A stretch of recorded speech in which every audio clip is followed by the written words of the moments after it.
Hey everyone, welcome back to the Above Board podcast. Gosh, I cannot believe it, but we're already on episode 108. It feels like a second ago. Rich, Matt, and I sat around one microphone, and we literally one microphone, the three of us sitting right on top of each other having these conversations.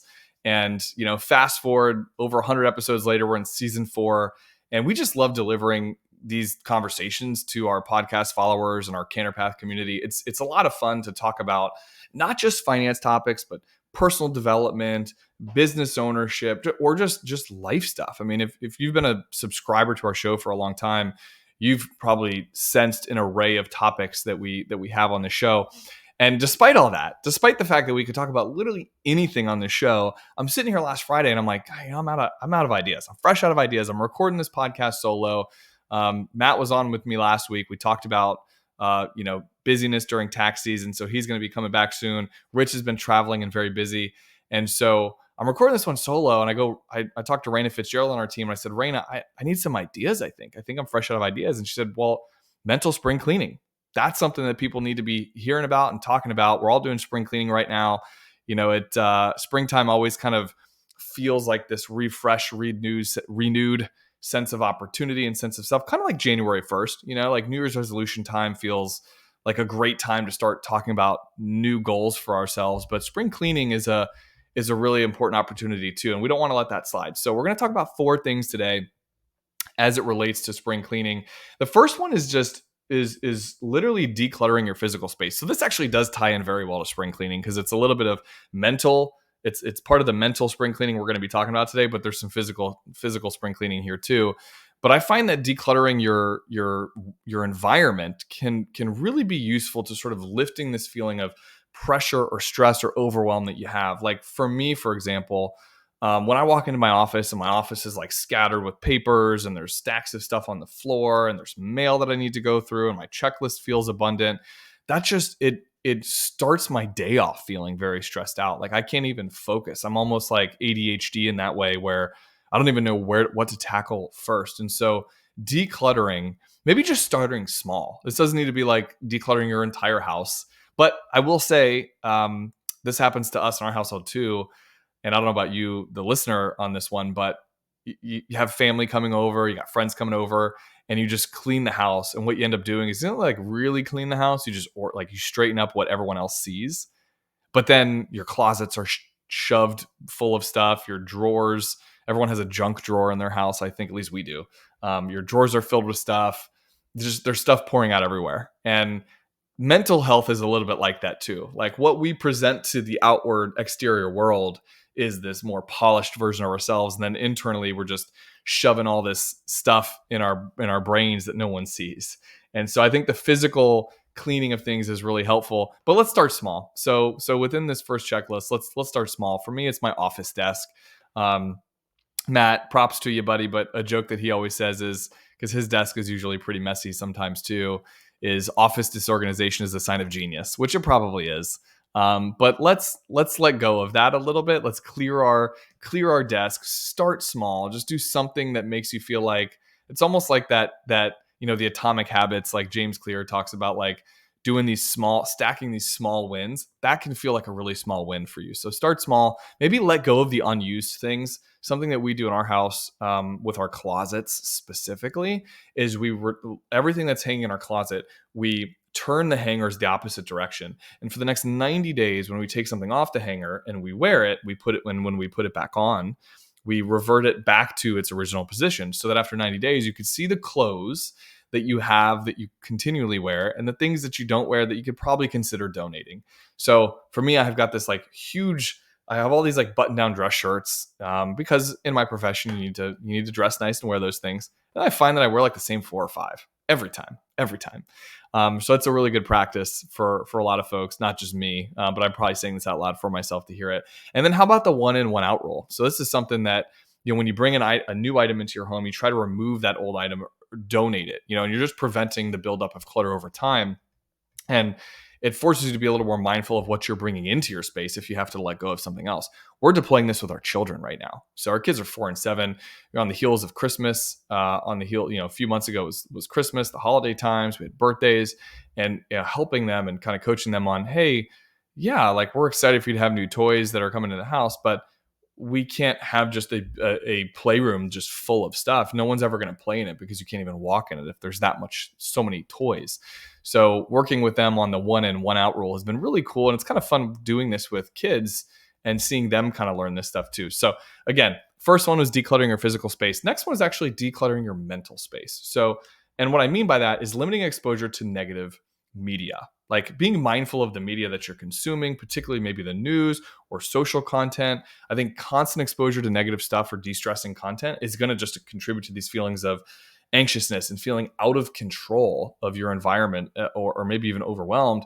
Maybe put boundaries around this. And actually, I'd go one step further and say limiting exposure to social media altogether is very useful. Why? Well, the comparison trap for me, at least that's what comes up for me, is social media can often present this like skewed version of reality. Like my wife calls it the people are like showcasing their highlight reel. So it's like what you want people to see. It's not what's really happening. It's not the struggles that we're experiencing in life. And when you're constantly exposed to that content, and like my feed is curated to positive mindset stuff, podcasts that I like to follow, and a lot of it's personal development or business oriented, and that's great for me. But even those things, eventually, you start to wonder, like, gosh, am I not where I'm supposed to be? Like, maybe you start feeling inadequate or a little bit unhappy because you're falling into this comparison trap. So even at first blow or first glance, what looks like positive content could over time sort of morph into these unhealthy thoughts and ideas. So for me, I'm in step 2 of 3 of something I'm trying to apply when it comes to social media, news, and just like content in general on my phone. The first step was moving apps around my phone. Like if you close your eyes and you had your phone in your hand, you could probably navigate to where you wanted to. Like if I said find Instagram on your phone, you could probably find it. Like it's that much of a muscle habit that we have, that we know, muscle memory, that we know where to go on our phone. So moving it around on my phone for me created like this sense of friction, as small as it sounds. It was just enough friction to be like, do I want to go find it? Like, I don't really remember where I put Facebook. Do I even want to go find it? And then after a while, I found that I did that, and maybe a few weeks into that, like I knew where to go again. And so I was finding myself navigating back to it. Then I logged out of them because, and maybe even better scenarios, I forget my password, because then it takes me that much more friction to really get into it. It forces you, I think, to say to yourself, do I even want to log into this app? Why am I logging into this app? What do I hope to gain? What am I hoping to see? And sometimes it's like legitimate reasons. It's a family's birthday, or a family member's birthday, or a friend's birthday, and you want to go on there and show them some love and post something, or just express your gratitude for somebody.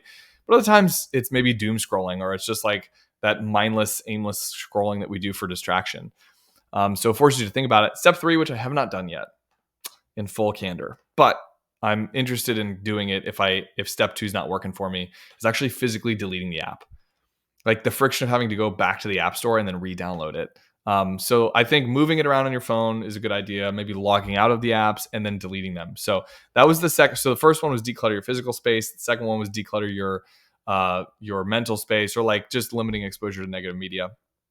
The final 2, you're going to think are obvious, and maybe they are, but I think practicing gratitude. So that's the third one. Take a few moments each day to reflect on things that you're grateful for. And this can help shift your mindset away from like negative thought patterns, or maybe hopefully just improve your overall outlook.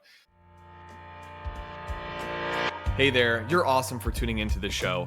Do you want bite-sized daily doses of above-board content delivered straight to your Amazon Alexa? Subscribe to Canterpath 365 and enjoy our daily brief featuring market updates, relevant financial news, and mini clips from yours truly on this podcast, as well as Rich and Matt. Visit canterpath365.com to sign up. So there's a few things here that I think are really cool. For me, one of them is the 5-minute journal. Was by accident that I have this here. If you're watching us on YouTube, I happen to have it on my desk. I do it every day, or I'm trying to. In the last 6 months, I'm getting back to it. And I've been talking about this journal for years on this podcast, but it's great. It's just like, it helps reframe your mind first thing in the morning, some positive thoughts. Or gratitude letters is another really cool one. So my wife and I created email accounts for our kids. They're young, right? So they're not checking emails yet, but it feels nice to like express love and write positive things, that like send them a note about something that happened that day that I'm proud of them, or that I'm grateful that I had this memory with them or whatever. It feels nice to express that love and not even expect anything back. Like I'm sending this to them knowing they're not going to read this for years to come, and they're not going to write back. Maybe they will in years and years to come, but they're not going to write back a day later. So writing a gratitude letter to a loved one, it feels really therapeutic, actually. Gratitude meditation, of course, I do this. I'm trying to get better at this. I'm not as good as the Rich B, and we promise we do a podcast on this eventually. But gratitude meditation, like 2, 5, maybe even 10 minutes, where you just sit, focus on your breath, and focus on the things, the experiences you're grateful for, the blessings in your life, the people you're grateful for. I think that's really important. And this one is going to sound obvious, but a lot of people don't do it. Internally at our company, we call it a RAK, R-A-K. It stands for Random Act of Kindness. We got this idea from Casey Jaycox. Casey, shout out to you if you're listening to this podcast. He has a podcast as well called the Quarterback Dad Podcast, which is really cool. And we were on his show, and he was on our show a few years ago, and he talked to us about these racks where you're practicing gratitude. Actually, you don't even realize it maybe, but you're paying it forward. You're spreading kindness. You're doing something nice for somebody else.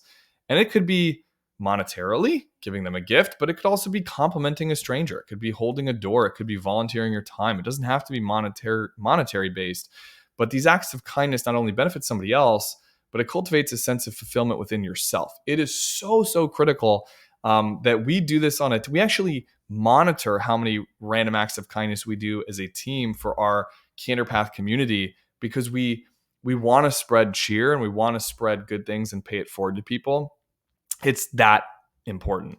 And the final one that I want to talk about is engaging in self-care and self-compassion. If you think back to a month ago, I did a podcast called Healthy Selfishness. And it was this idea of like healthy selfishness versus actual selfishness.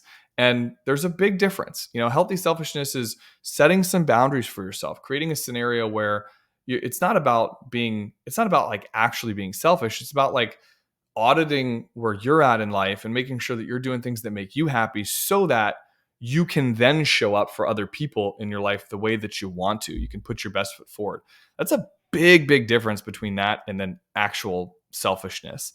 And so maybe that looks like setting boundaries for yourself, limiting your exposure to just doing something for someone else out of the sake of obligation, because you have to, or you always have. And so that's the expectation you've set for them. That's not healthy.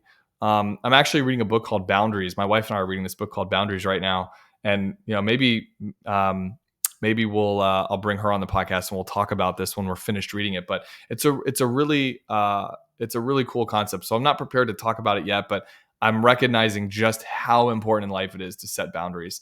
And then something else within this self-care and self-compassion idea is seeking support. The irony of a self-compassion journey is that we can actually experience this journey through the help of others that love you and that care about you. Like, let people know that you love what you're up to. Ask them to join in. Ask them to hold you accountable, or just talk to them about it. Get their thoughts on it. I used to feel like if I shared any of my feelings of stress or pressure or whatever it was to somebody else, that I was burdening them with this unnecessary burden. So I just kept it all in. I felt like it wasn't fair to them. I just didn't do it. I didn't want to tell people my stress or what I had going on. Come to realize, and this is a new realization for me over the last 6 months or so, but if they care about you, they usually want to help. They want to be there. And if they really love you, they want to see you succeed.